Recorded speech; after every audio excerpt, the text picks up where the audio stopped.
Cześć, witam Was moi drodzy w kolejnym odcinku smakowitych dań i zapraszam dzisiaj na tradycyjne danie kuchni polskiej góralskiej, kwaśnicę na żeberkach i kapuście kiszonej z ziemniakami, czyli smaczną, sycącą i rozgrzewającą zupę.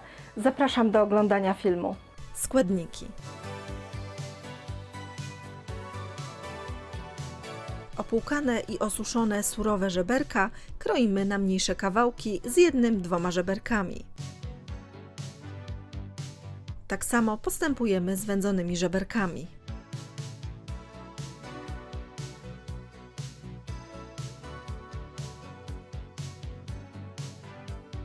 Surowe żeberka wkładamy do dużego garnka, a następnie zalewamy je wodą.